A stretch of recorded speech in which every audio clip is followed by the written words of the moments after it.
Here is a very pithy statement from the essay Listen Little Man. It says, you put security before truth. Addressing the little man, it is said, you put security before truth. So, the questioner, Budhaman, is saying, Pranam Acharya ji, this statement is very true in my life, and most people I see every day. We spend our active years running behind security in the form of money, power, position, prestige, respect, etc. And we also spend the rest of our petty lives trying to safeguard these fake things.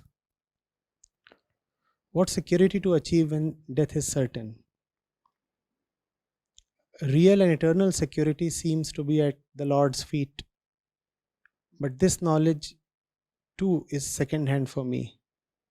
I can see the rubbish all around, but I am unable to see the ever present truth. Please help. This security, this eternity,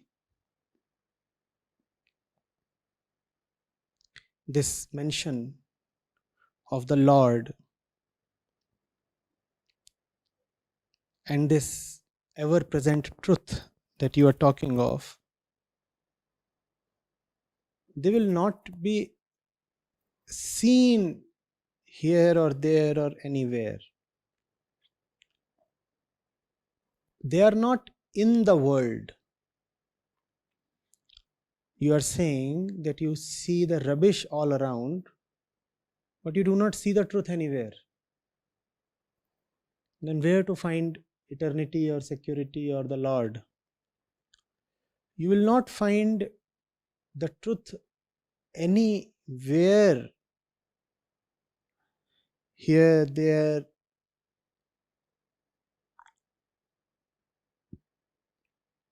Truth does not lie in the objects you look at. Truth lies in your relationship with them.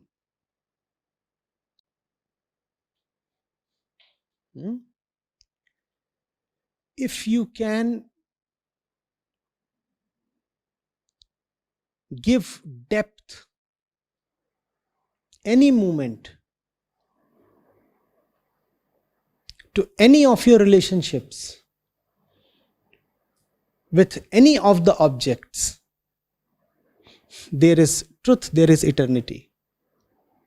There is eternity in that moment. Eternity is not an expanse in time. Eternity is not a stretch of time. Eternity is another dimension. Eternity is the depth contained in any given moment of time. You could simply say eternity lies in the quality of time.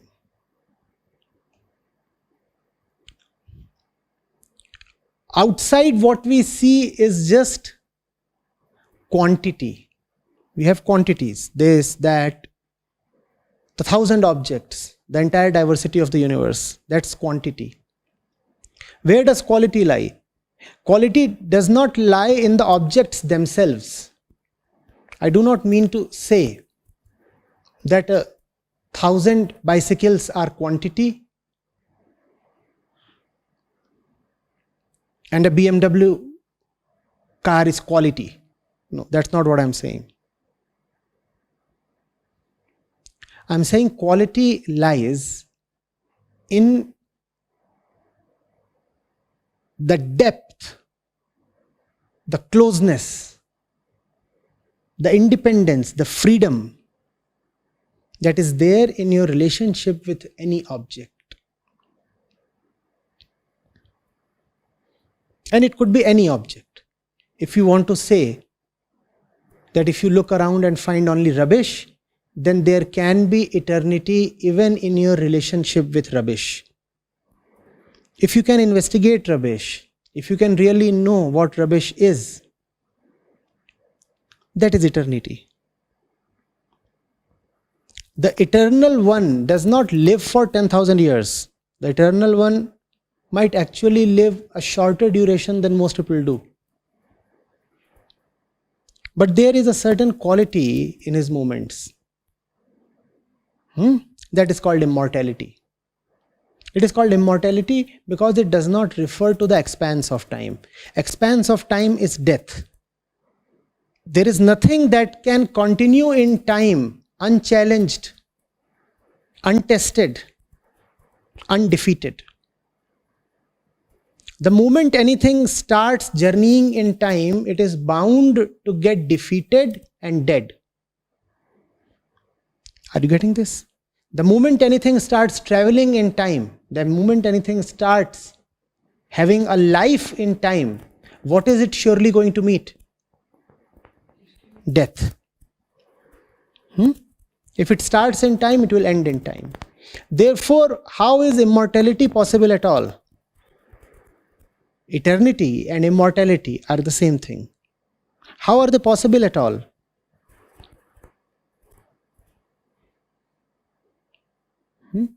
They are possible only when your association with things in time is deep. What is meant by depth of association? To know depth of association, you have to first see how we usually superficially relate. We just look at things as they appear in the sensory mode to us. We don't attend to them, we don't inquire, we don't try to find out what they really are. There is a reason. If we want to find out what things really are, what the universe really is, what our little world really is, then at some point we'll also have to figure out who we really are. And that might be inconvenient to our settled prejudices. So we just take things at face value. This superficial living is mortal living. This superficiality is mortality. This superficiality is the domain of destruction, or at least destructibility.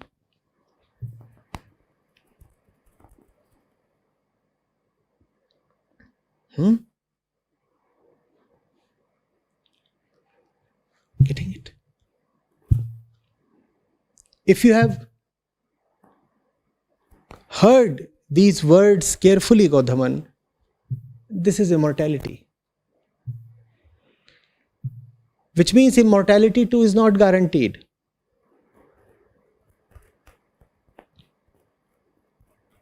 Nothing is guaranteed to the ego, because guarantee is a compulsion. And the ego cannot be forced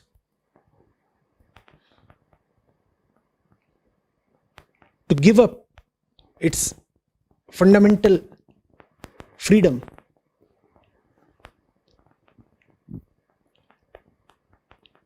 You have to seek eternity moment after moment.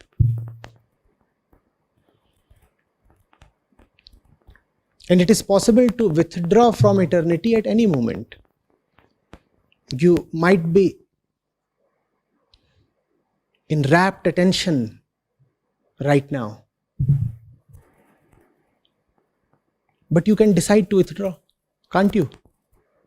The next moment you could be again back to your superficial world. So you have to choose immortality again and again. Every moment, this is the question that time poses to you. How do you want to live?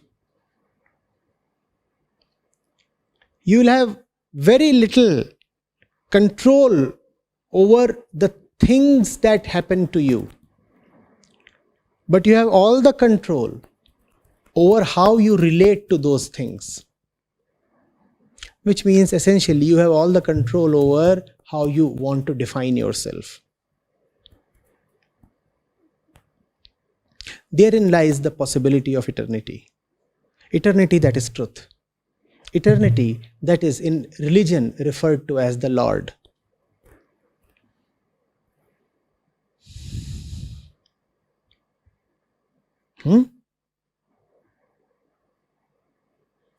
Getting it?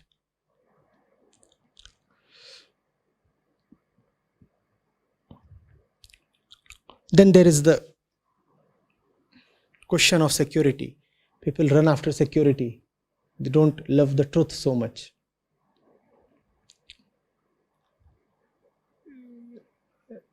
It is a choice, you see. Our default agreement is with the superficial. Because we are creatures of the senses. And the senses can never penetrate deep into anything. The eyes can only look at the surface of the wall. The ears can only hear what has been said. They cannot hear that which has not been said. The skin can only touch another surface, another skin.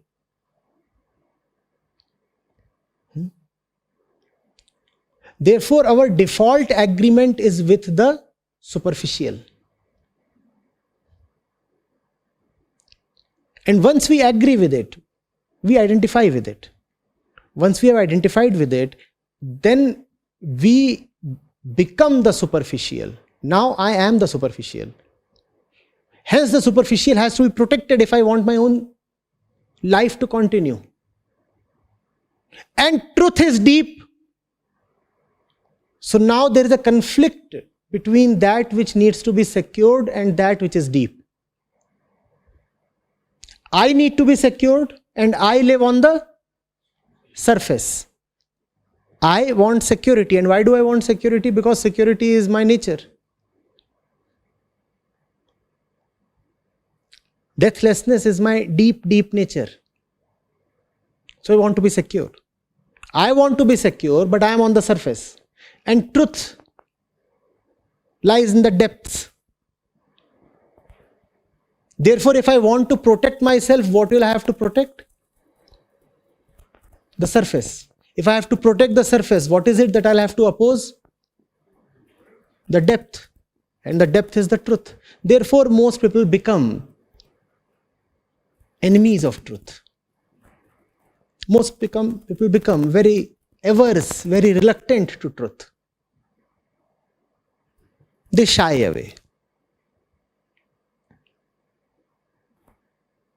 They plot against themselves.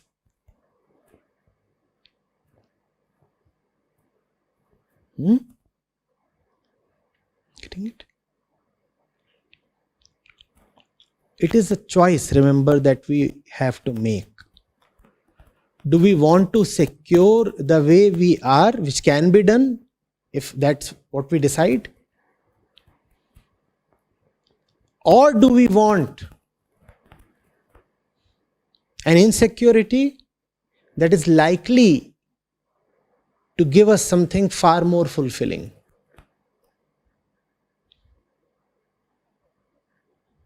There are pros and cons. There are arguments on both sides. Ultimately, it's your call. You decide.